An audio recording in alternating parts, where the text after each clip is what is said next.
Ye faithful, set your prayers against the dawn. The first light brings death, and the day is long. Pray, and the moon shall shelter ye with song. Blessed are the bells of the Carillon. Or so you were always taught. Yet over 2 years have passed since last you heard the holy bells. In your hour of need, when the star turned its light upon your village, you hid beneath a collapsed granary and prayed. But that day, there was only silence from the Grand Carillon. I'm really guessing on the name of the game. Why the bells no longer ring, none can say for certain. Some say that Carillon's bell lord has forsaken the land and its people. Others say that in the end, he fell to the Starborn and now lies dead within the Carillon, entombed there with his soldiers. Among those soldiers was your brother. Whatever became of him, you need to know. And so you have crossed the waste and come to the wreck of the Grand Carillon. The trail to the fortress stretches across the mountains like a dying serpent, winding and ruinous. Its gatehouses welcome you with open doors and silence. There are no guards to halt your approach, none to turn you away. If only there were. At the threshold of the final gate, you turn and whisper a last prayer. From the inner heavens, the moon shines down on you with its gentle, warmthless light. And then, with its blessing, you enter the Carillon. Inside, all is dark, save for a few scattered candles. Someone here yet lives, though they may not welcome your arrival. But you can't let this detour you. Not now. You've come here for your brother. You're not leaving until you've found him. You press ahead into the South Tower. Not? Okay. I will find my brother. One of the 4 bell towers of the Grand Carillon. The bells hanging above you are silent, but seems unharmed. Their console is guarded by a cloaked figure. Is it? I don't see a cloaked figure. It's in my bag. Nothing. Okay. Map. Ooh, oh, we had it all mapped out. That's nice. Well, I think we should speak before we just, continue forward, right? The figure turns to face you as you approach it. Beneath its cloak, its body appears to be liquid, rippling unsteadily. The Bell Lord was said to have molded guardians out of water to defend the Carillon. This must be one of them. The guardian raises a sword as it staggers forward. Though it is heavily damaged, it seems it won't let you pass without a fight. You draw your sword and engage. Okay. I'm glad I walked up to it instead of just walking past. Probably would have stabbed me in the back.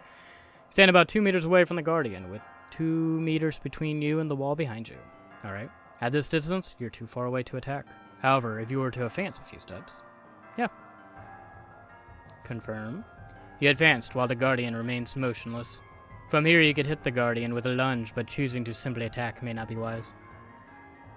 I mean, it's just a tutorial monster, so it's probably actually wise to just beat it over the head a few times. Although you currently have the tactical advantage, you will lose it if the Guardian parries your attack. If the Guardian does parry, your best choice is to use a feint or slip past its defenses. But a feint would leave you vulnerable if the Guardian attacks. If it does choose to attack, then a parry of your own would be best. Choice is yours. How do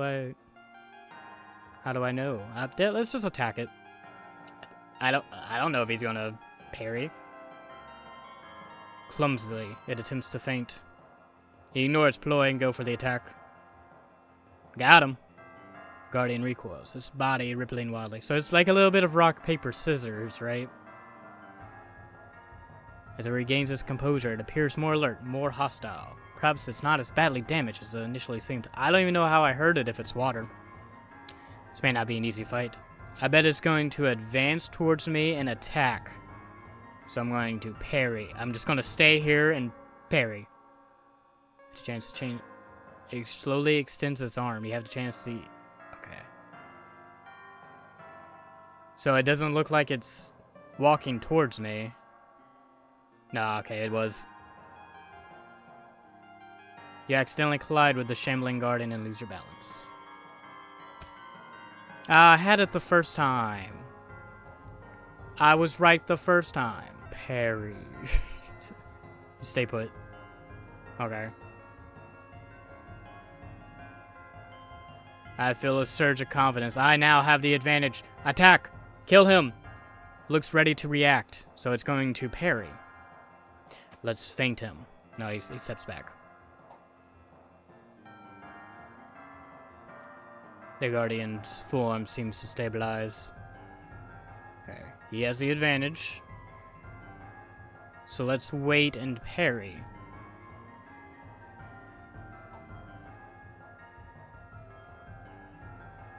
Alright, sir. Alright.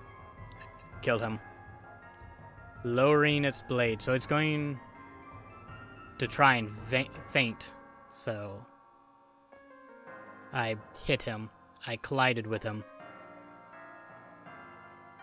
Okay. Very interesting battle. Attack. Attack him. Kill him. I landed a hit. I mean, it's on its last leg, but so am I. But I have the advantage.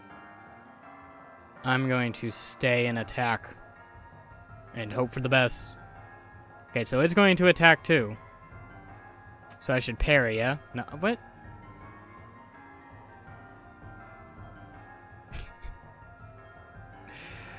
Come at me! Gav at you, you bastard. Okay, so it's not going to move if its legs aren't working right. So let's stay here and attack him. We both stay put. Ah, no.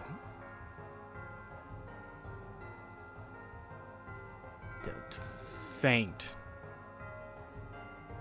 I bet. I don't know.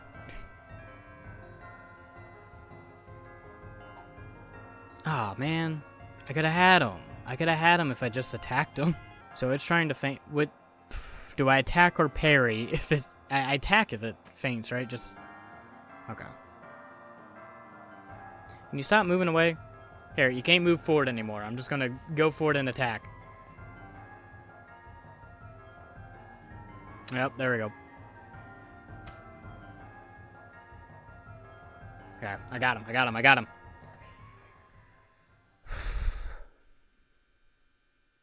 Bye-bye. There's a sharp snap as some part of the Guardian finally breaks for good. Vanquished, the Guardian begins to dissolve into a puddle of water. You hear something metallic drop to the ground as well. Yeah, metallic object. You search the Guardian's cloak and retrieve a silver chain from which dangles a small charm. The charm is inscribed with the sigil of the moon. An invigorating power radiates from the lunar charm. Holding it, you feel a flicker of courage in your heart. Oh, nice. Like, my max health? There are 3 loops attached to the chain as well, each of which could hold an additional charm. Perhaps there are more of these within the Carillon. Okay, so how do I see? 2 fencers try to move into the same space. The fencer with the advantage will stumble, losing both their advantage, the action and the advantage. So when you don't have advantage, it's probably best to try and move forward to push them back into the wall, and then you just stay put and they can't do anything, which is what I did to Waterboy over there. What's the bell console? You place your hand on the bell console. The stone surface sparks with energy at your touch, and gradually the machine awakens. Oh. As they do, a faint sense of dread that you had scarcely even noticed hanging over you gradually lessens. The bells were forged to ward off the star's influence. It seems they still work as intended. From the doors at the north end of the room, there comes a sudden clank, like that of a lock opening. Let's go, hold on, let me look at the map. Alright, so I'm trying to find the bells, and they're in like the north, south, east, and west. I'm curious what that sun is, though. I might do that first, if I can. Part of the Grand Carillon's central passage, a foul energy radiates from the north end of the room. Oh, shredded tapestry. The tapestry had seen better days. You can tell that it once displayed the sigil of the moon, but someone or something has torn it apart. There are faint scorch marks on the fabric as well. Ooh. Well, the sun is ahead, apparently, so... Yeah, a corridor that leads to the Grand Carillon's inner sanctum. You can hear a voice coming from beyond the sanctum doors. Why would I vandalize the icon? Is there a reason? Faint murmuring. You stop to listen to the voice from beyond the door. You can't make out any words, but the tone is frantic, almost desperate. Whoever it is, they're talking to themselves. Should I vandalize the icon? I don't know, let's go to the inner sanctum. The heart of the Grand Carillon, a figure in yellow robes, waits at the altar at the far end of the room. Its back turned to you, a faint golden fire shimmers over his body. Now let's go talk to him, he might be nice. He carries a battered sword in hand and a ring of keys upon his hip, and stands bathed in the star's golden fire. If light fills you with dread, wrapped in his fervent muttering, the man has yet to notice you. It may be unwise to face him while the star's power still lingers so strongly over the Carillon. Okay, so this is like final boss, I'm guessing. So let's ring the other bells and we'll come back to them. There's like a little fire down here in the bottom left. Let's go that way. The ceiling here is partially collapsed, exposing the corridor to the bare sky. The night wind howls from the east across the gap, an omen of dawn. Weathered by natural decay or something less benign, the architecture of the Carillon has succumbed to its own weight. The resulting hole is too wide to avoid crossing under. By day, this corridor is surely impassable. Oh, is the sun, like, really bad? Is that what I'm getting at? Is that what it means by the star? Looking through the opening, you attempt to catch sight of the moon just for the comfort of seeing it. Try as you might, you cannot find it. Let's go south. A bleak corridor on the Carillon's southwest side. The floor is littered with bits of broken chainmail, remnants of a battle long past. Hole in the wall. There's a small hole in the wall here, just large enough for a rodent to pass through. It seems the hole is empty right now. Perhaps the rodent is elsewhere. This sculpture was once in the shape of a crescent moon set within a large circle, the moon sigil. Someone has intentionally smashed it. The gouges elsewhere on the sculpture suggest it was done with a sword. Oh, those rat bastards. Let's go to the treasury. Maybe we'll get something good out of it and we can fight the sun with it. A room crowded with various knickknacks and baubles, most of it worthless to you or to anyone else for that matter. Well, we don't know what's in the chest yet. It is locked. Okay. Each of the 4 dials show 4 numbers. What combination will you enter? 1, 2, 3, 4. Well, that's the combination to my luggage, so I figured it would work, but apparently not. They don't have the same brain as me. This painting depicts the star casting its light upon the doomed earth. Its gaze scours the land of people, plants, and animals alike. You also notice a small symbol set into the corner of the painting. It has a black circle into which is set what looks like a white droplet of water. You don't recognize the iconography. Alright, fancy box, please. It contains a wooden recorder.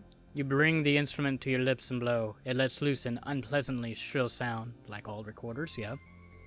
Still, perhaps it will come in useful. When y'all were kids, did they make you play recorders? Like in like 2nd grade, they were like, yeah, let's give these little kids the most annoying instrument on earth. A small room overlooking the south entrance to the Grand Carillon. Starborn stands by the window. It doesn't appear to have noticed you yet. Do you think, can I kill a Starborn? Let me look at the logbook. Okay, the idle Starborn. Oh, that's not what I was imagining. I was imagining like big radiant light and like a humanoid shape, not like the embers from Fire Force. The Starborn is staring out the window. You can take this opportunity to prepare or get away. There's items.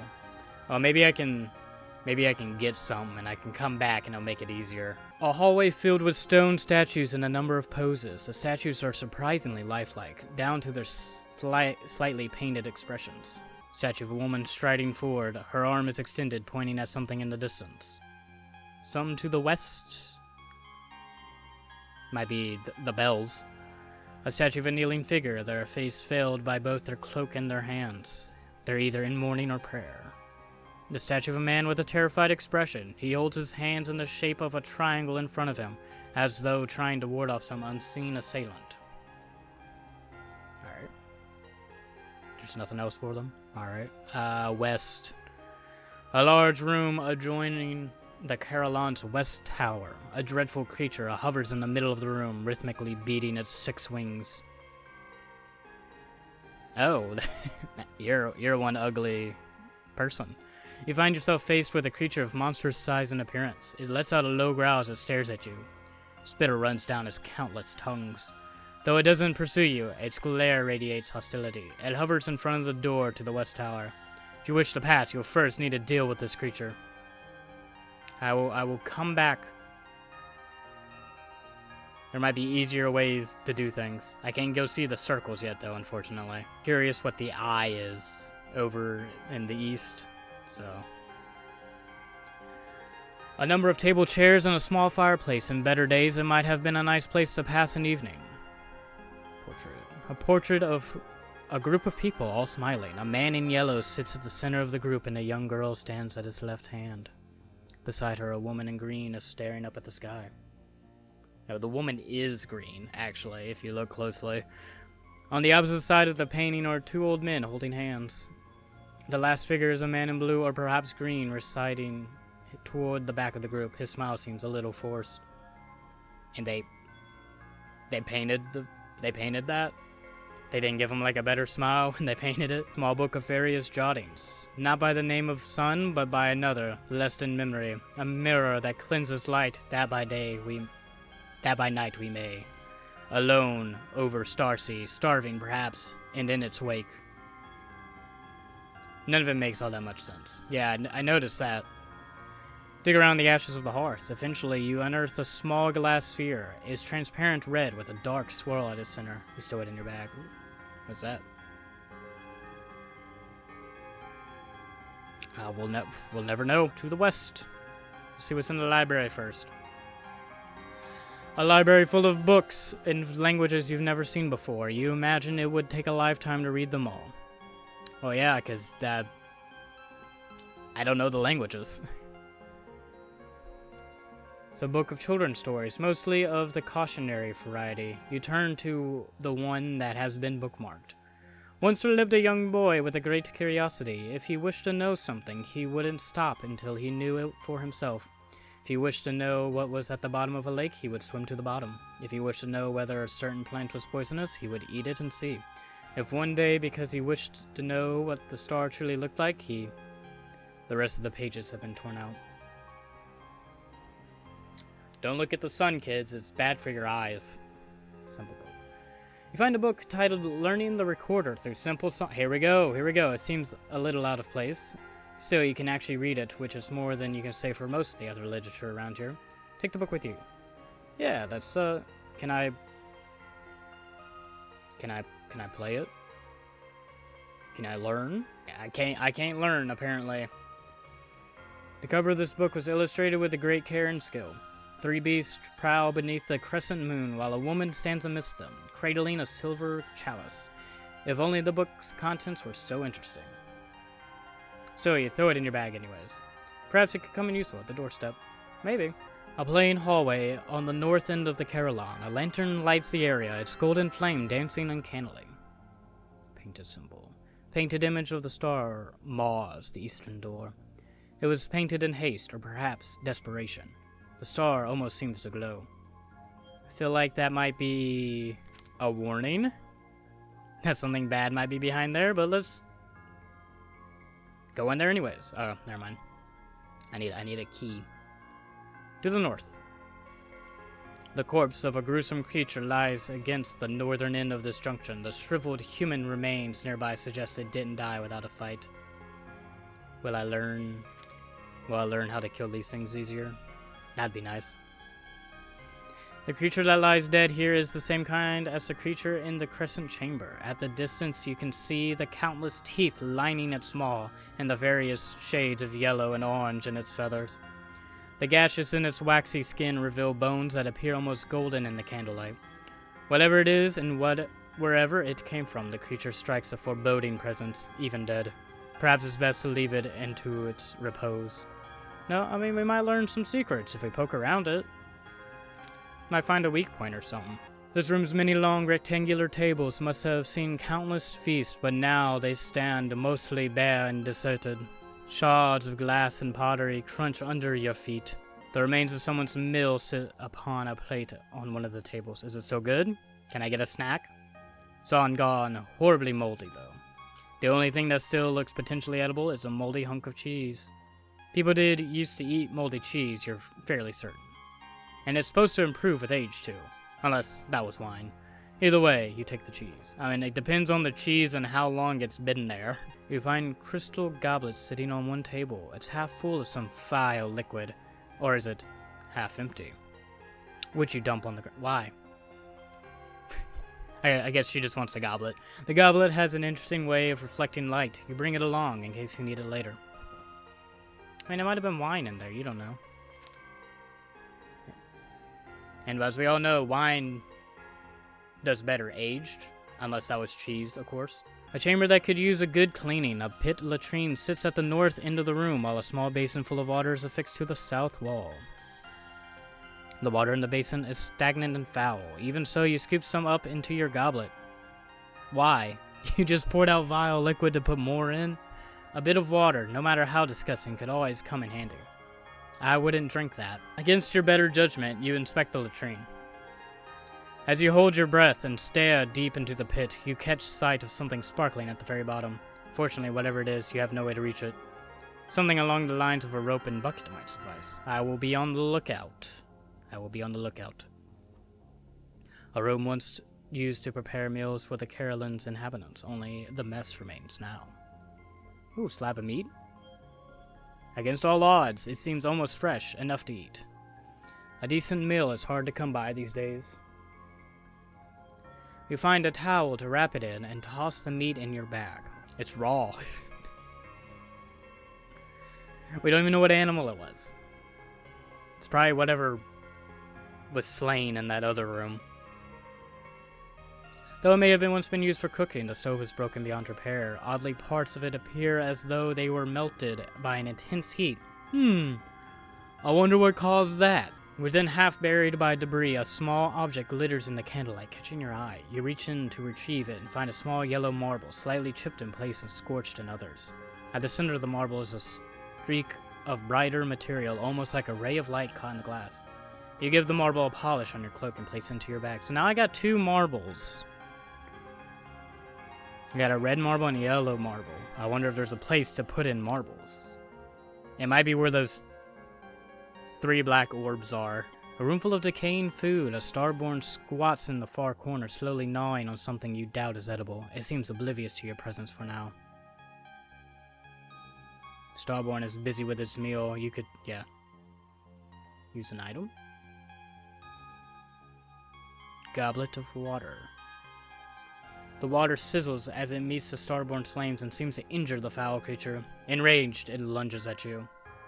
Oh, I bet it is a point down. Oh, that's a lot of health. That's not good. Okay, I'm gonna parry in case he lunges forward towards me. I have the advantage, so I would hit him if I went forward. Stay put. Quickly parry. Okay. Dang it. A trickle of blood runs down your arm and onto the grip of your sword. What? He gets to go forward and back? I'm advancing. And attacking.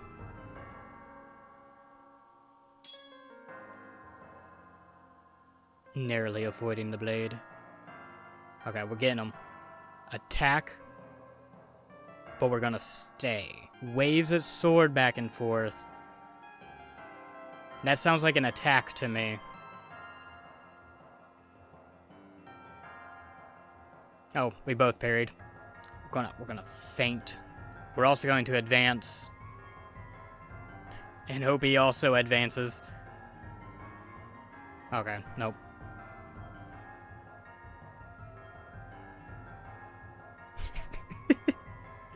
We just bound into each other. Attack but stay, confirm. Starborn.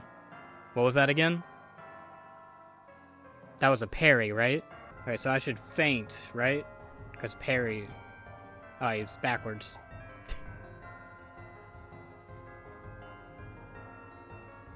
Did he even do anything? Well, we're gonna advance. We're gonna advance. He's gonna be stuck in the corner. He can't do anything. Oh, he's fainting. That fool. He should have parried. A thin flame licks the tip of your blade where it pierced the starborn. Why are we back to my initial position? I didn't tell you to go back. Starborn glances around the room, so he's fainting, I think.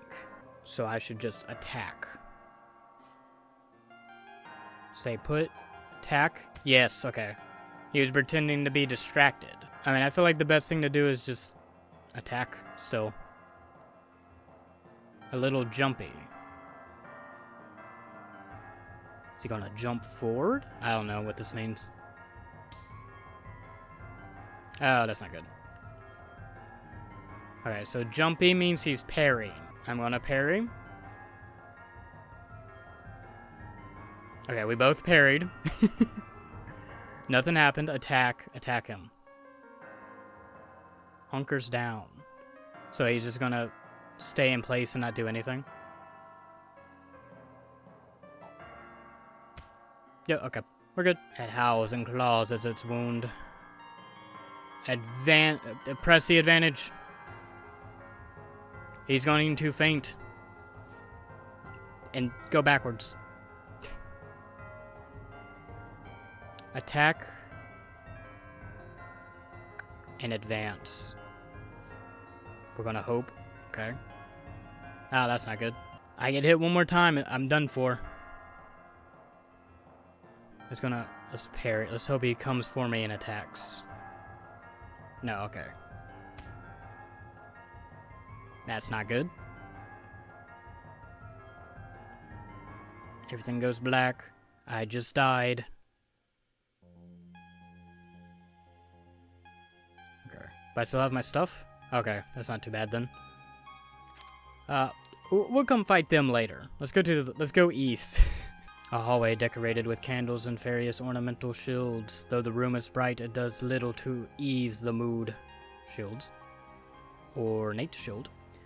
Shields display the family crest of the many Bell Lords who have guarded over the Grand Carillon since its construction.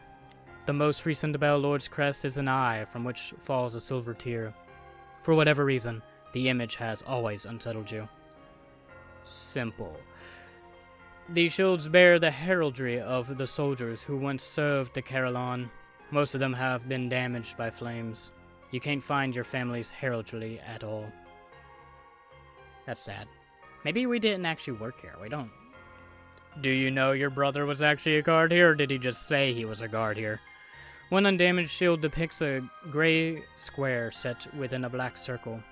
You're not sure which family it belongs to. I mean, should we take a shield? It might be good to have. Alright, let's see what's south in the Mirror Shrine. Small room with an altar at the far end. Atop the altar rests a broken mirror. Ah, that's 7 years bad luck, girl. You don't want to mess with that. It reflects your image back at you, but if you look closely, it's also faintly reflecting the shadow of what looks like a key. Try as you might, you can't find the key anywhere on your side of the mirror. Perhaps if you replace the broken mirror, you'd have more luck. However, you have nothing suitable on hand. Maybe we need to reach through the mirror, like Alice in Wonderland style. Okay. North. A hallway full of soot and snaking metal pipes. You spy a pile of rodent droppings off in one corner. I found the rat from earlier. Oh, there's a large rodent. It leers back at you, clutching a glass sphere of some sort in its jaws. The sphere looks potentially valuable. However, before you have a chance to catch the rat, it scurries back into its hole. The hole seems to connect to a complex of tunnels. Perhaps the rodent has fled to one of the other entrances. Oh, hold on. I know where the other one is. You inspect the large rodent. It leers back at you, clutching a glass sphere of some sort in its jaws. The sphere looks potentially valuable. However, before you have a chance to catch the rat, it scurries back into its hole. Maybe I need like a mouse trap or something. Yeah, place some moldy cheese. Okay, so he's not at this hole. There's another hole somewhere. I'll have to find it. A large furnace occupies most of this room. It doesn't appear to have been used in quite some time. You sift through the pile of scrap metal until you find a piece small enough to take with you, yet large enough to be interesting. The metal is a dull, dark gray and in no particular shape. yet it has a sparkle to it that you find appealing. The Grand Carillon's furnace is large and impressive, but dead. It appears to contain a few coals already, but without kindling, you might have a difficult time starting the fire. Boring novel. I don't know what it would do for me. But I don't want to add more. Maybe I need, like, matches or something. Portraits line this corridor, their subjects ranging from stately portraits to more abstract compositions. You feel their eyes upon you. The painting is of a man in yellow robes. He carries a sword and a ring of keys. The moon in the sky behind him shines with a cool light.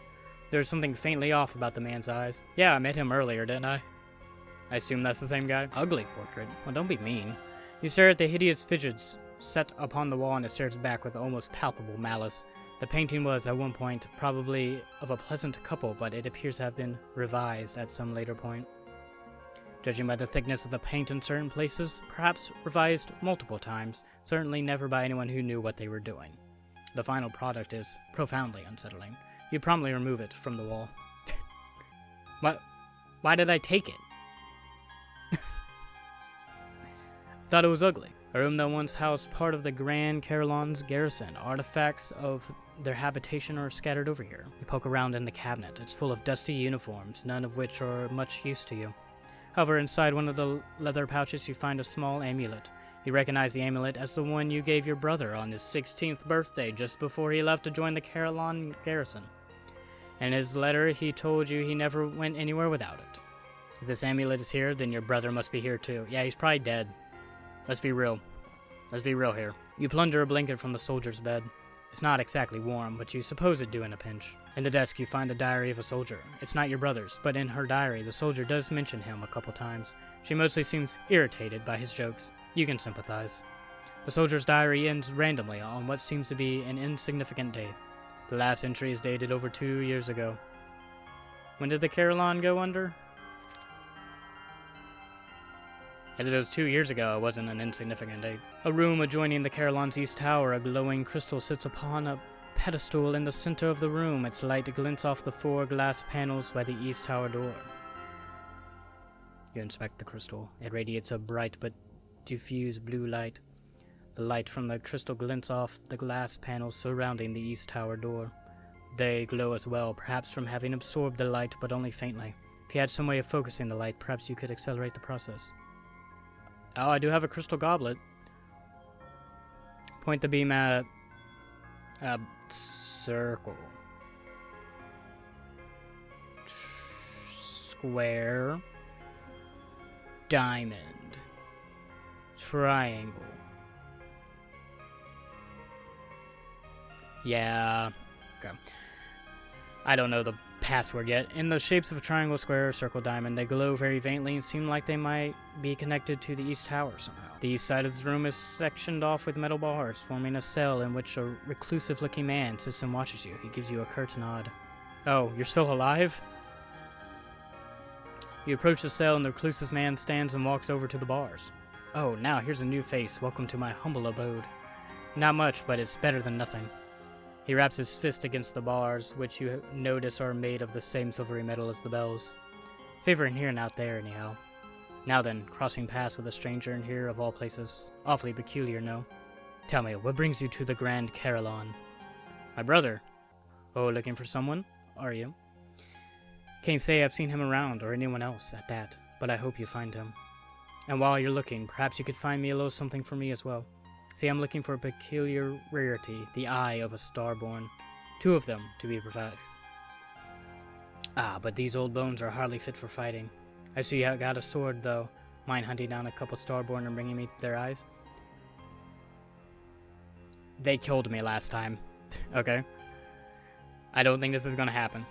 Of course, there's something in it for you as well. He reaches into his pocket and retrieves a small silver chime, a miniature of Carillon's bells. It's dangerous out there, as I'm sure you're well aware. This could come in mighty handy for a survivor like yourself. The chime for 2 eyes, if you're interested. You know where you can find me. What if I just kill you? If you thought about that. A room full of battered armor and broken weapons. Little of what you see here seems functional now, but the equipment was clearly of fine quality. Find a mostly okay-looking helmet among the junk. It's too big for you to wear, but perhaps you could carry it by its chin strap like a basket? It's worth taking anyways. You take the least damaged shield along with you. This one's badly tarnished, but you can tell that it's above average in quality and must have positively gleamed once. With a little tinted to it, perhaps it could again. So I have a bowl and a shield now, but I can't use the shield, I don't think, just yet. The floor of this corridor is adorned with a large mosaic of the moon's sigil. Many of the tiles are cracked, however, and all are covered with a thick layer of dust and grime. The large rodent is here. Yeah, it scurries back to its hole. Floor mosaic. The large mosaic of the sigil of the moon covers the floor here. Even after all you've been through, the image still brings you a slight comfort. Let's see what's up north, and then we'll go chase the rodent. A large room adjoining the Carillon's north tower. Shards of a mirror lie on the ground by the north tower door. Look at the painting. A painting of the star, looming in the void of the outer heavens beyond the sky. The moon is present as well, painted a pale shade of blue. A number of small flecks of orange paint are splattered across the painting surface. Or perhaps they were intentional?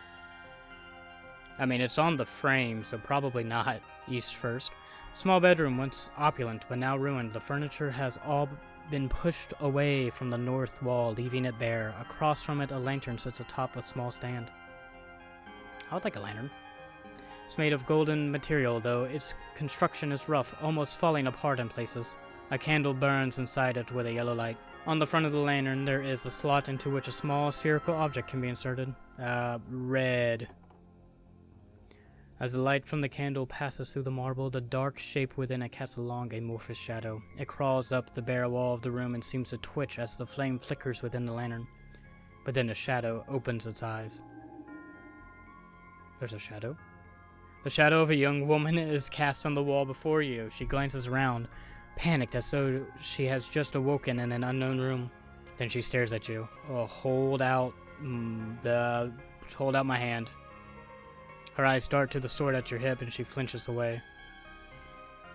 Have you seen my brother? You sketch... Oh, I didn't have a picture, I just sketched one. A crude picture of your brother and some nearby scrap paper, and show it to the shadow. She scrutinizes it for a moment and nods. She traces a sequence of letters on the wall. W. Wasawasi. WSWSE. You etch the letters into your memory. You point at the lantern and the marble inside it. The shadow looks away. However, after a moment, she places her hand on her chest and attempts to point to the marble. Her hand is trembling.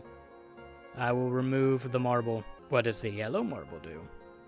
Although the marble appears transparent like the previous one, the light from the lantern seems unable to pass through it. Darkness envelops the room. But then, there is light. The light contorts itself into a gaunt humanoid form. It gazes down at you from the wall in silence and raises one long hand. It beckons you closer.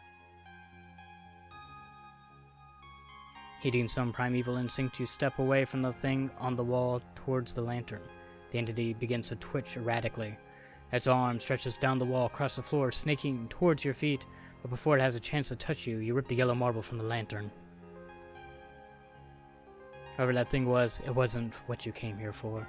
With a little hesitation, you set the yellow marble back in your bag. Yeah, let's not talk to that guy again. The clothes inside the dresser are all outlandishly garish, exactly as you always imagined fancy clothes would look.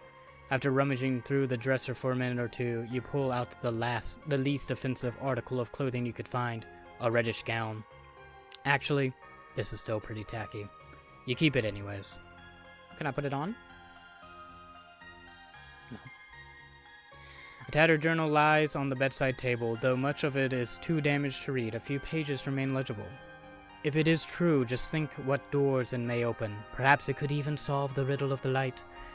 I say this is not because of its father's theory, how he'd scoff if I put family before the great work, but because I've seen the evidence myself now. We understand so little of it. Why the eyes and nothing else? What is the secret of albedo perfection? Was the sun an aberration among its kind, or is the star? To imagine we could soon know the answers. What we seek lies waiting within the light itself. Oh, but how to enter? We'll never know. Well, nowhere else to go but west. The door is locked. I do not have a key. Alright, let's go chase a rat around. Alright, it runs away, so I gotta go over to the west now. Now eat the cheese, my good rodent friend. It's too busy nibbling at the molded cheese you left out to notice you. Taking advantage of its distraction, you quickly grab the glass sphere from the rodent. The rodent flees back into the hole. Take a closer look at the glass sphere. It's an orange marble, and inside it is a strange dark shape. The light distorts in strange ways as it passes through the glass. Okay, well, let's go back to where I literally just was. The light from the candle passes through the marble, casting a long shadow that eventually congeals into a human form. Hello.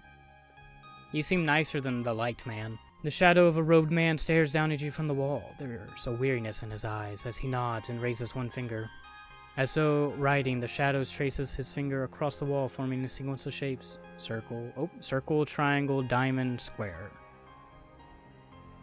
Best as he's able, he mimes removing the marble from its slot and follows by pressing his hand together as if beseeching you. I've already forgotten the order. He said, circle, triangle, diamond, square. Circle, diamond, triangle, square. Wow. Suddenly the panels all go dark, perhaps the order of illumination.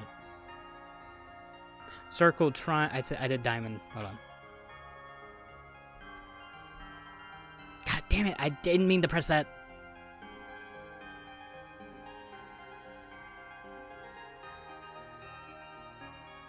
Circle, triangle, diamond, square. There we go. A wave of energy ripples through the air, then fades away. You hear a crackling from inside the east tower. Well, let's go see what's in there. One of the 4 bell towers of the Grand Carillon, another guardian looms over the bell console. Do you think I can just sneak past him?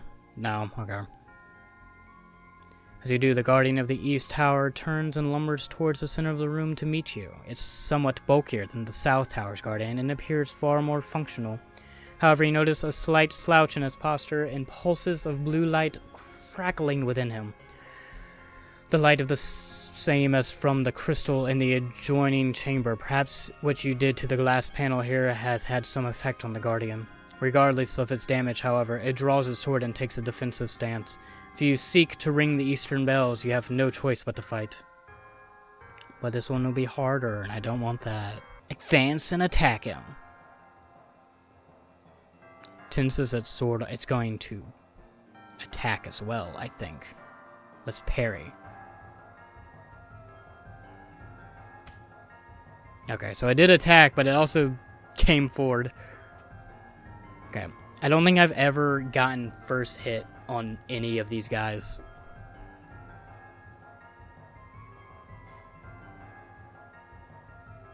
God dang it. We're going to do it again, okay? Okay.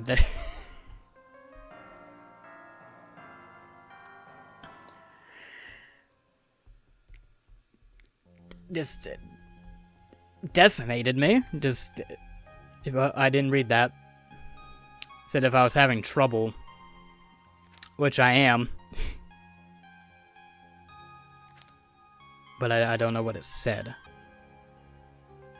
Oh, I can get into the laboratory without fighting the winged creature. Alright. A laboratory of some sort, strewn with materials from all manner of strange experiments. There's a metallic tang in the air. Alchemical tools. There's a number of strange chemicals here along with a bowl for mixing them. The melted chunks of metal surround the bowl suggest that the equipment was once used for the transmutation of metals. Yeah, sure, let's experiment and blow ourselves up.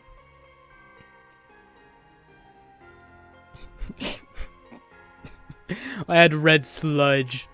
Add a gray cube. And we're gonna expose it to the flame. Then we're gonna stop and mix it. Perhaps a different combination. Okay, at least I didn't kill myself. Take a look at the diagrams on the wall. One depicts a person standing before what appears to be the star, while a second person holds something up to the first forehead. The next diagram, the first person is gone. A different diagram shows a circle with some sort of ink splotch in the middle of it. If you squint, the pattern looks something like a face. The last diagram looks to pertain to the alchemical equipment. It shows 3 empty black circles above an empty bowl. Perhaps the 3 circles are meant to represent 3 ingredients in some sort of reaction. I'm not sure what ingredients, so it's just like 3 circles. Find a set of glass spheres sitting in a box. All of them are either cracked or misshapen in some way, and the dark shapes within are distorted. Perhaps they are products of failed experiments. Check the shelves of jars for anything useful. You find one labeled XXX. You'd guess it's either some extremely strong liquor or deadly poison. Or porn. Might be the porn potion. Either way, it's yours now. I'm not sure what else to do, so let's fight this winged creature. Can I use an item? Meat. Okay. You're not keen on getting worms either.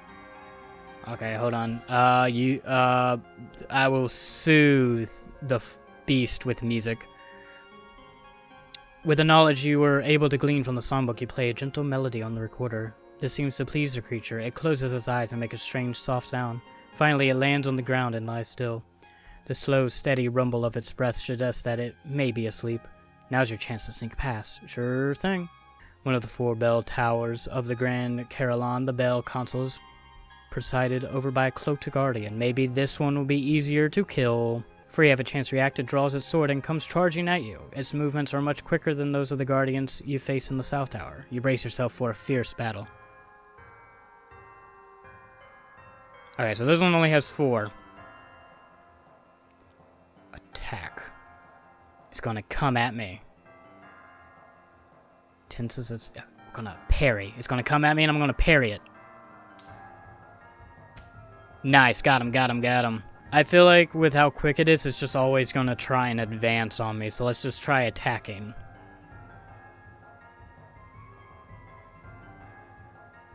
Slowly extends its arm.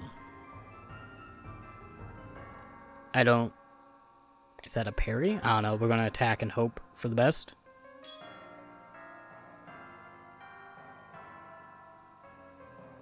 Okay, so they both attacked. I'm going to feint. I feel like this guy's just always going to attack. Oh, we both fainted. It's holding its ground, so it's just going to stay still. Oh yeah, okay, that's good. It's parrying that's bad for if they're feigning. We're gonna parry again. Okay, it doesn't matter. Parry.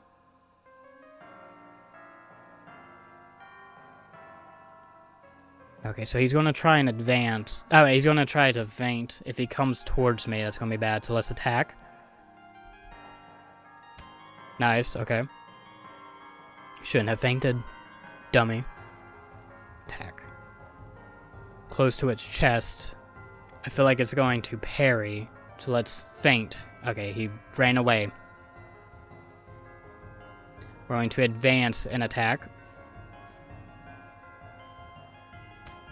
Got him. Okay. That one was so much easier than the other guy. Who got me and just beep, beep, beep, killed me, you know. With a sharp crack, the guardian bursts into a spray of steam. The sword clatters to the ground and snaps in half. The way the bell console is now clear. Yeah, just ring some bells.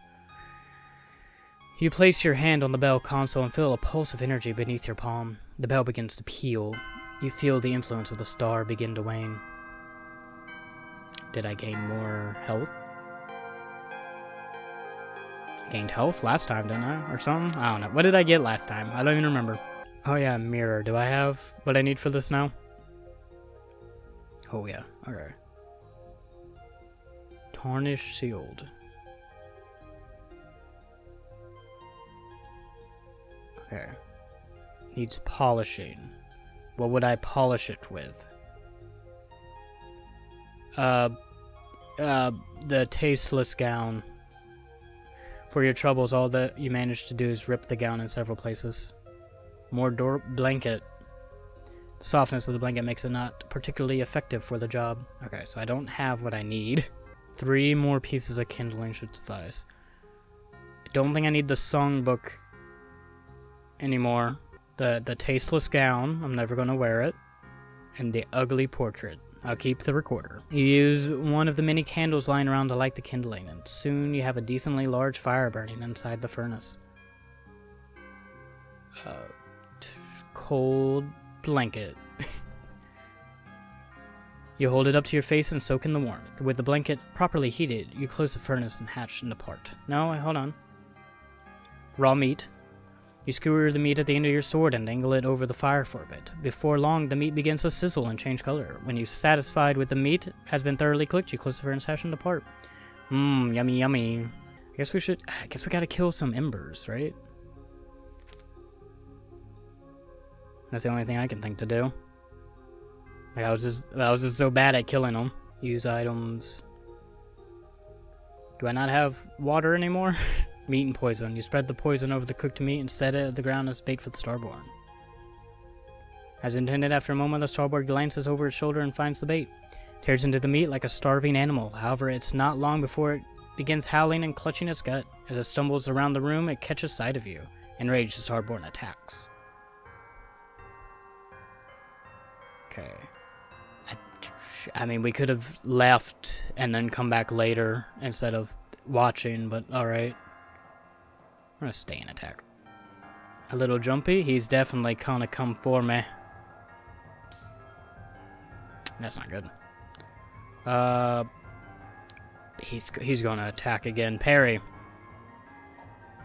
Never mind. I'm going to feint. He's going to attack. Parry him. He's attacking. Feint. Got him. And that was the wrong thing for me to do because I thought he was attacking, but he actually parried. But so it ended up okay. It ended up okay. Don't worry about it. I want to advance and attack. That's not good. This isn't good. Oh, come on. Back at the old grind. Okay, so it's gonna come towards me.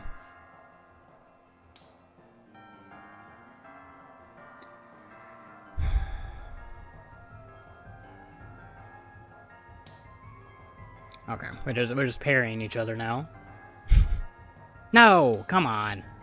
It knows what I'm going to do. I just know it does. You can't be serious. No, feint. Okay, now we both fainted. Attack. I bet he's going to go backwards. No, he doesn't. Attack him. Attack him. Attack him good. Attack him. Back leg? Okay, he's going to run away from me. You can't escape. Okay. He doesn't hit me, though, because he didn't have the advantage. Kill him. Kill him. Kill him. He must die. Okay. He loves parrying my attacks. It knows. It knows. He knows. He knows. He can read me like a book. My hand is going numb. Seems I don't understand things. Okay, so I did get more, so can I just keep dropping water on him? No, okay. Drop some more water on him, bud. Can I do it on the other one? No, okay. Well, I'm gonna fight him anyways.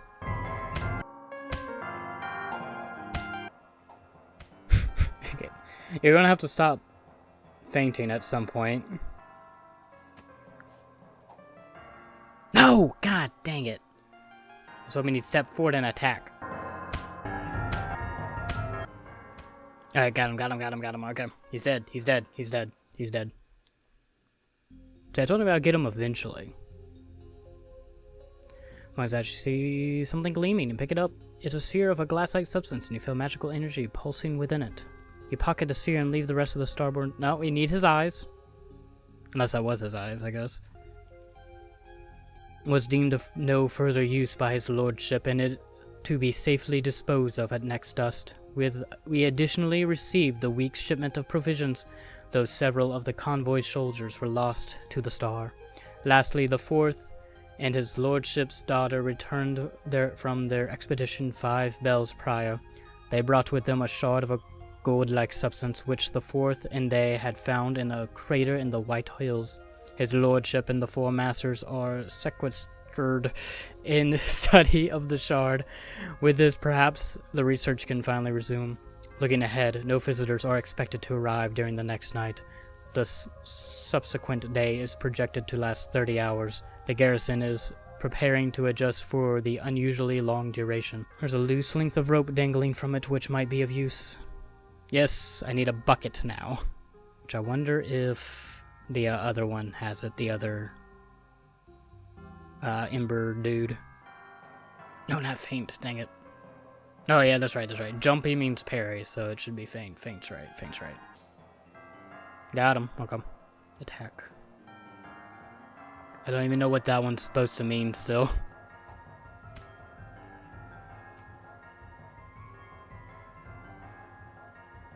That one's a parry though, so that should faint. Yep, there we go. Okay. So yeah, I figured them out. I got them all in here. I know what to do now. Very quickly, it is reduced to little more than a charred husk. Among the ashes, you see something gleaming and pick it up. It's a sphere of a glass-like substance, and you feel a magical energy pulsing within it. Serve food. You inspect the remains of Carillon's provisions. As a scavenger, you're used to lowering your standards when it comes to food. However, even you can't find much here that you'd consider edible. What about the rags? You search for the pile of rags for anything useful. There's nothing in it but rags, of course, but even rags can be handy in a pinch.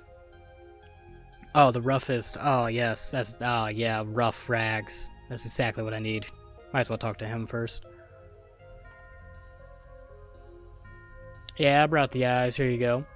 You make quite the assistant. If only my actual assistant had been so efficient. And these are fine specimens. Yes, they're just what I needed. Well, I suppose this is yours. He hands you a silver chime.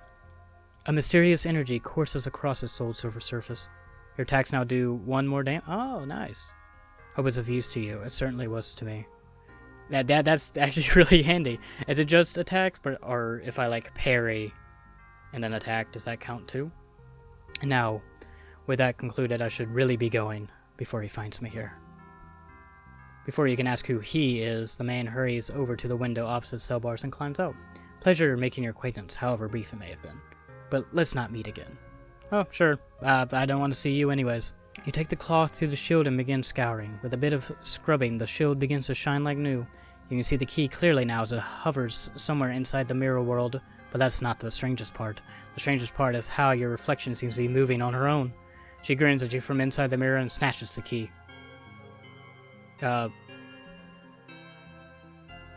Give it back.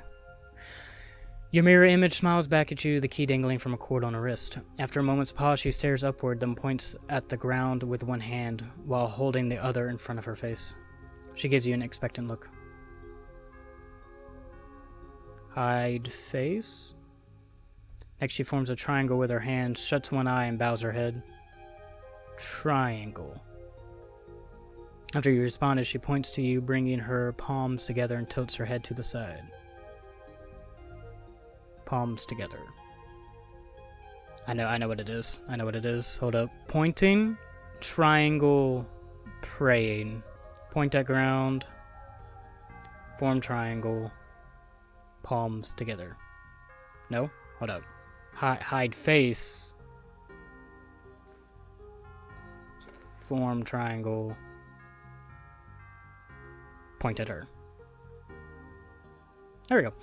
The liquid gushes out of the surface of the shield and hovers before you in the air. It seems to be waiting for you to approach it. Sure thing, why not? This real liquid from inside the mirror congeals into your likeness. Mirror Spirit glances at her hands and the key hanging from her wrist. She points at the key as if to ask if you want it. You nod. A Mirror Spirit grins and then draws her sword. Of course she does. If you wish to claim the key, it seems you have to duel her for it. And duel I shall. I do double damage. Oh, I have the advantage in more ways than one. A circle with her point.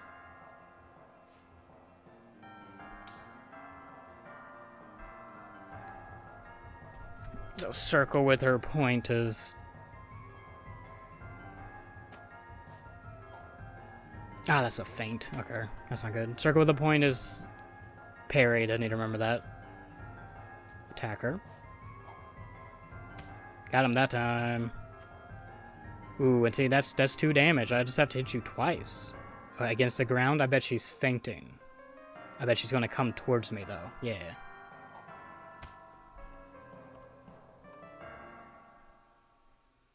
I'm so good at this game. The mirror spirit stands motionless for a moment, then she bounds back into motion. You raise your sword again, but it seems the mirror spirit has no intention of fighting any further. She clasps your hand in hers, and you feel something heavy fall into your palm. When she withdraws her hands, you find yourself holding the key. The mirror spirit points to the key and then gestures to the north. The door that this key opens must be in that direction. The mirror spirit gives a slight bow, then goes to lean against her altar. I know which one it does. It's this one, yeah. One of the 4 barrel towers of the Grand Carillon, the Guardian's cloak and sword lie on the ground near the bell console, but they seem inert. You place your hand on the bell console and feel a pulse of energy beneath your palms. Okay, so I didn't have to fight this one. That's good. I didn't want to. A few sheets of paper litter the floor, fallen from the books sometime far from the past. On the one side, the will of the light, on the other, crude matter. What a troublesome threshold to breach. Having said that, Father's theory does seem to hold. In the experiment, the reflection manifests a semblance of will, a bit, nothing more than a semblance. To speak honestly, the sight of it disturbed me.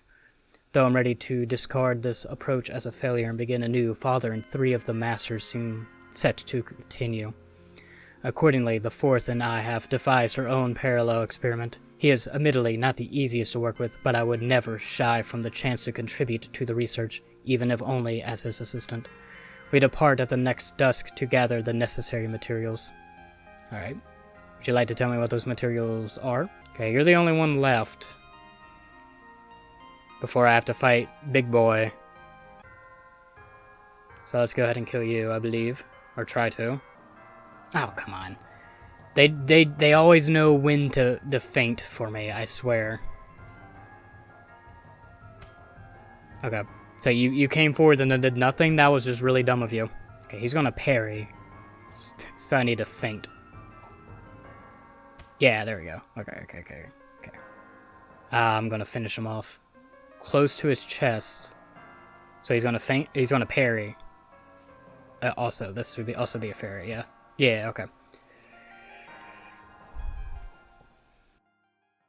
I'm so tired of talking. The Guardian falls still for a moment.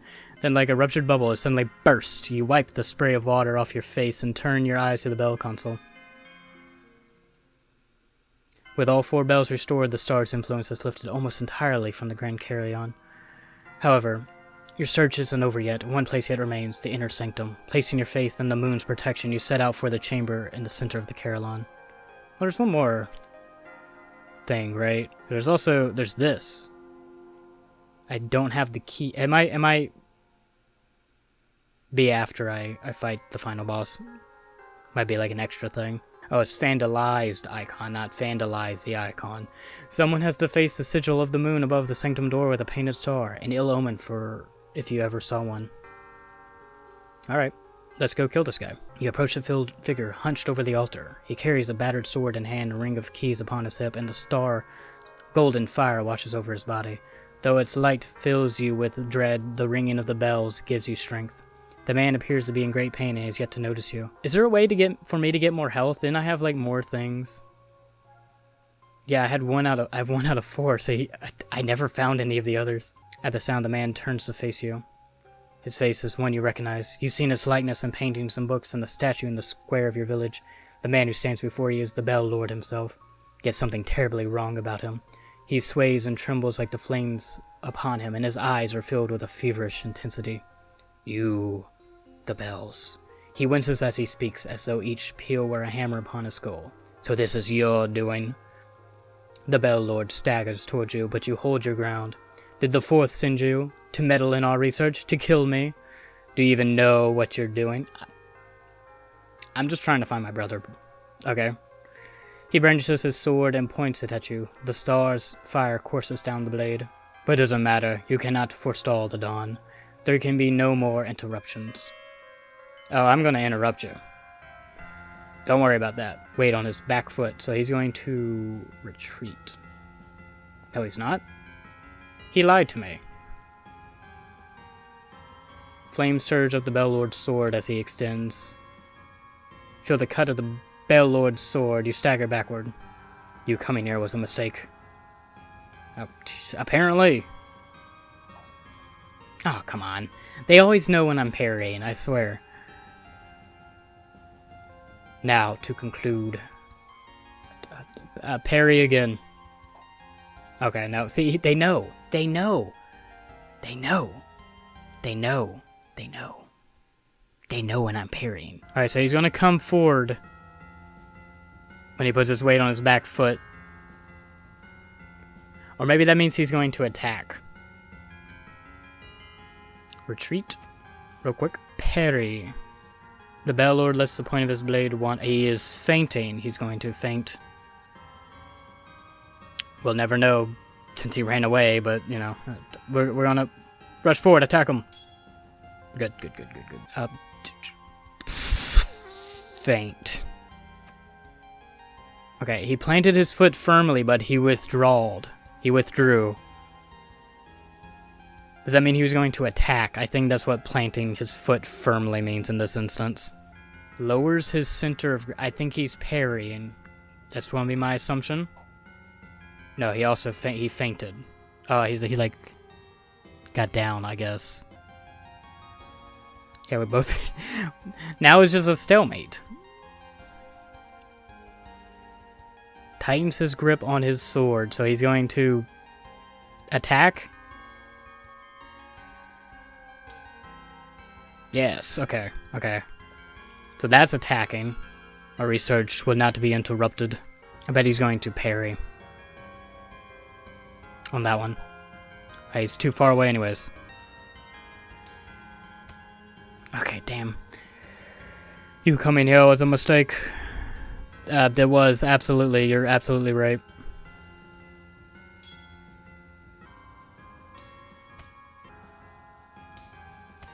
Okay.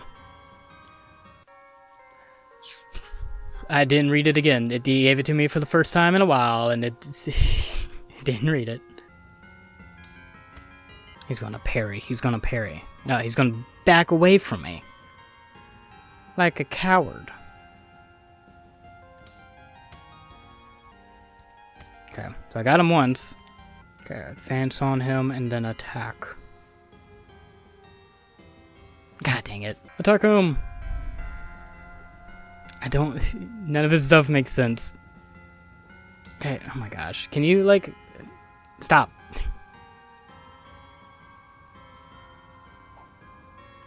Oh my gosh.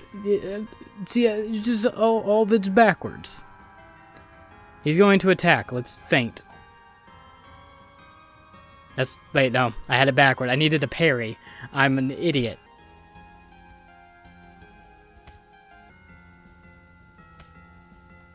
Okay, I got him second time. You visionless child. We're gonna feint again and really hope.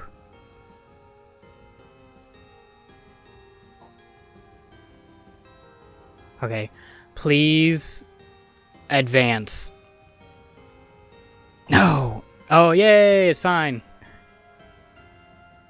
As your blade slides out from between the Bell-Lord's ribs, you lock eyes with him. But his eyes are as dead and hollow as glass. Just took me a few tries, we're good. Golden flames gush from the wound on his chest, and though they didn't burn from him before, now they consume him. It's so hot, but it promised. Whatever else he has to say boils away from his throat as the fire spreads across his body. His flesh withers where the fire touches till nothing but a charred skeleton remains. Finally, he falls to the ground and lies still. Oh, let's look at his corpse. He glows faintly with the golden fire like a dying coal. His ring of keys still dangling from his hips. It's hot to the touch, but you wrap your hand in your cloak and take it. It's a key for what seems like every room of the Grand Carillon here. Bell-Lord was supposed to be the Grand Carillon's guardian. He was supposed to keep it safe, to keep everyone safe. This body may have been the Bell-Lord's once, but the man you fought here was no longer him. You suspect the Bell-Lord was dead long before you came here. It happens. There is dried blood here and there, and a handful of feathers, and many candles. For some reason, the candles seem to burn more brightly here than anywhere else in the Carillon. Let's go to his inner sanctum. I bet that's where my brother is. Cramped room lined with shelves and papers. However, one wall has been left bare. Opposite it, a lantern sits atop a table, beside a small box. Yellowing paper cover most of the surfaces in this room. You barely read any of the printed text, much less the handwritten annotation scrawled on top. You do recognize the image of the star and the drawing of what looks like a metal tube of some sort. Another image seems to be the design for the lantern that sits in the study. In the illustration, the metal bars that form the main chamber of the lantern look almost like a cage. Let's look at the lantern. Inside are 3 glass marbles, 1 green, 1 blue, and 1 purple. You've seen their like before. Though their coloration is different, their size is the same as that of the starbird's eye. You then turn your attention to the lantern. It's the same as the one in the bedroom, but more refined in its construction. The marble slot is empty. Red. Okay, so it's the same person. You gave me a thing. It was like WS WS or something. Oh, okay, whatever. Purple marble. Hello. He stares at you for a long time and seems to point to the Bell Lord's rings of keys that you carry. The shadow nods in approval. With a slow step, he strays over to one of the diagrams affixed to the wall. His finger falls upon the image of the star. He traces an X over it. With that complete, the shadow bows slightly and waves you off. You return to the bow and remove the marble from the lantern. Green. The light from the candle passes through the marble, casting a long shadow that eventually congeals into a human form. The shadow of a lady stares upward from the wall before you. There is nothing but ceiling above you. Her gaze seems fixed far beyond that, upon something in the deep and distant sky. You cannot tell what she is looking at, nor whether she regards it with fear or awe. Perhaps it is both. No matter how long you wait, she pays you no regard. Whatever she's found out there, she is lost in it entirely. The blue marble. The light from the candle passes through the marble, casting a long shadow. Shadow of a soldier faces you. He is tall, his hair messy, and his eyes wide as he stares at you. The shadow is your brother's. Damn, he died. You rush through the wall to embrace him, but your arms meet only stone. Your brother shakes his head. He raises one hand and spreads his fingers as though pressing against the wall from the other side. You place your hand over it. You remain there with him for a long time. Finally, your brother motions toward the lantern. He brings his fingers together and raises them, as though lifting a small, delicate object. Then he closes his hand into a fist and smashes it against his palm. He fixes you with a desperate look. Blinking back your tears, you nod. And he vanishes. You want to smash the marble? You hold the marble gently before you, and your hand trembling. The dark pattern inside reminds you of a moth with its wings spread, fluttering through the deep blue of the night sky. Well, he asked us to destroy it, so I think we should. His last wishes, maybe it'll free his soul or something. You shatter the marble against the ground. The shards glitter against the dark stone like stars amidst your tears. Staring down at them, you know there's nothing left for you there. The eastern horizon burns a feverish red as you depart from the Grand Carillon. The star's light licks at the mountain's ridge, but stops just shy of rising. While the holy bell yet rings, it can go no further. And by the time the dawn finally breaks, you'll be gone. Where you'll go, you cannot say. What even remains for you now, you don't know. Something brighter than starlight, brighter than broken glass. Try as you might, you cannot imagine it. But surely, if there is something left for you, somewhere in the fast and quiet night, you will find it. With the moonlight on your back, you walk on. Sad ending. At least I, freed the land or whatever. Interesting game with an interesting story. I rather liked it. If you want to play it yourself, you can click the link in the description. I'll send you to the itch.io page. But as for now, maybe if you liked my video, you can instead watch this one instead, and I'll see you over there, if you decide to do that. Goodbye.